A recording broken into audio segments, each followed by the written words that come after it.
Labadiena, bičiuliai.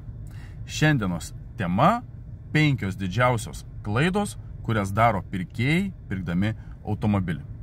Video bus informatyvus, todėl prašau, pasidalinkite, paspauskite like bei paspauskite follow, jeigu dar to nesate padarę. Turinį jums duodu už dyką, taip kad iš jūsų prašau tik tiek, kas jums nieko taip pat nekainuoja. Na, o dabar pradėkime temą. 5 priežastis. Sakyčiau, pirma tokia būtų klaida, kurią daro pirkėjai.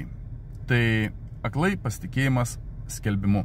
Kai yra perskaitoma, jog skelbime parašyta, jog viskas tvarkinga, viskas puiku, viskas gerai, atvažiuojate į vietą, pasitikėdami tuo skelbimu, kaip sakant, aprašymu bei pardavėjų, automobilį perkate aklai jo netikrinę. Kaip puikus pavyzdys yra visiems puikiai žinomas Maybachas. Nusipirko savo X5 už 26 000 eurų, nes patikėjo labai gražiu skelbimu, patikėjo pardavėjo žodžiu. Automobilio netikrino, su juo nepravažiavo, nieko nedarė su juo, paėmė, sumokėjo pinigus, nusipirko ir tik tada išvažiavo. Tai čia, sakyčiau, yra visiškas, absoliutus pirkimas katės maiše. Teisingai? Teisingai. Dar viena klaida, sakyčiau, kurią daro pirkėjai, tai kai lūkesčiai peržengia finansus. Tai būtų taip pat labai didelė klaida. Tai čia kaip pavyzdys.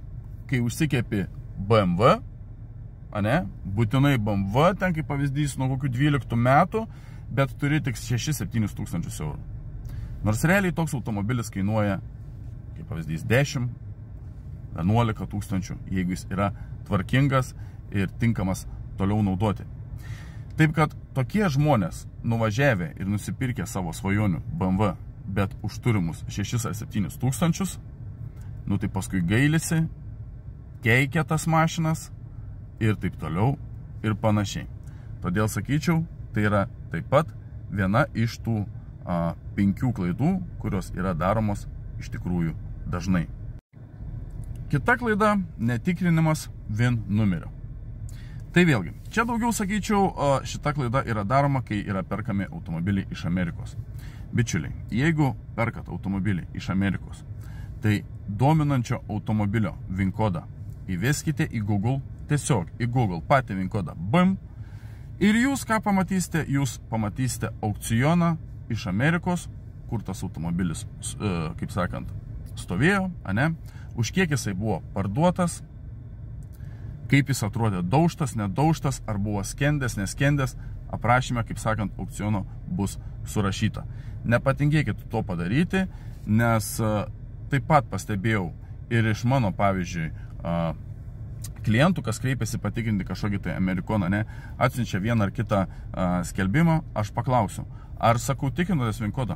Oi, nežinau, kaip čia pasitikrit, arba netikrinau, nes dažnu atveju, beje, bičiuliai, prie skelbimo amerikoniško, dažnu atveju VIN kodų ir nebūna nurodyta. Kodėl? Todėl, kad nepasižiūrėtumėt, ant kiek kotletas buvo. Taip, kad aš kaip sakau, jeigu tai amerikonas ir VIN kodas skelbime nėra nurodytas, tai net nevarkit ten, net neprašykit to pardavėjo, ten duok man tą VIN kodą ir taip toliau ir panašiai. Nes jau yra, kaip sakant, rodiklis, jog bus nesąmonė. Normalus pardavėjas, kuris neturi ką slėpti, jis visą laiką VIN kodą nurodys skelbime. Kitas dalykas, kita klaida. Pardavėjo draugiškumas. Kai atvažiuoja pirkėjas, pamato, jog pardavėjas labai draugiškas, ten pasiūlo kavytės arbatytės, nežinau, čia tikrai ta mašina gera, žinok, čia aš Jėzus Marija iki darbo atgal važiavau, arba ten kaip pavyzdys, nežinau, parduodu tėvuko mašiną, čia tėvukas tik tais, nežinau, iki parduotuvės, iki banko pensiją pasiimti ir į namus. Ir taip toliau ir panašiai. Tai tokiom kalbom, bičiuliai, nepasitikėkit. Kodėl? Todėl, kad visų pirma, jūs tokių kalbų negalit patikrinti. Ar tai yra teisybė, ar tai yra melas. Jūs to nepatikrinsit. Jūs nežinote, tėvuko, kaip sakant, šalia nėra, ale sūnus pardavinėja už tėvuko automobilį. Taip, kad draugiškumas nėra rodiklis, kad automobilis bus tvarkingas ir jį galite pirkti. Na ir 5 klaida, kuri taip pat yra be galo svarbi, tai tiesiog neatliktas bandomasis važiavimas.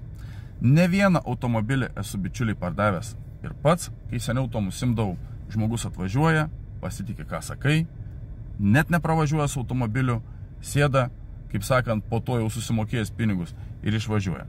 Aišku, rami, sąžiniai, ranką prie širdies pridėjęs galiu pasakyti, kad aš nieko blogo neslėpdavau, nieko neburdavau, o kaip tik, jeigu būdavo kažkas blogai, defektus pašalindavau ir automobilį parduodavau. Taip kad dėl to mano sąžinė yra rami. Tačiau, kai pasižiūri, kad žmogus taip pat naiviai, kad kuo greičiau, kaip sakant, kuo mažiau laiko užgaišti ir taip toliau, nepravažiuoja nieko, susipildom sutartis, sumoka pinigus ir išvažiuoja. Tai bičiuliai taip pat daryti negalima. Bandomasis važiavimas yra labai svarbus dalykas, ypač kai mes tikrinam automobilį per bandomąjį važiavimą, 30% galiu pasakyti apie automobilį. Neprijungęs jokių diagnostikų, nieko, vien tik su juo pravažiavęs. Jau galiu pasakyti tam tikrus dalykus.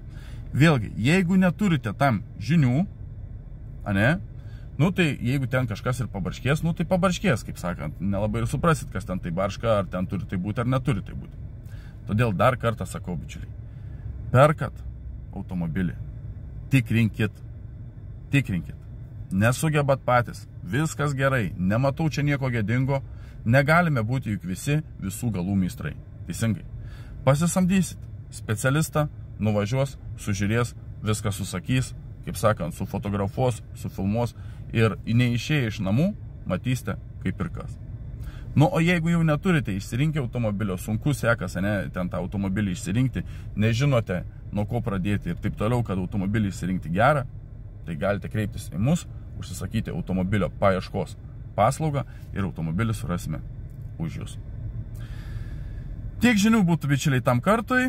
Ačiū visiems, kas pasidalinsite, ačiū, kad pažiūrėjote iki galo ir, kaip visada tariu jums, iki sekančio karto. Gražios likusios jums dienos.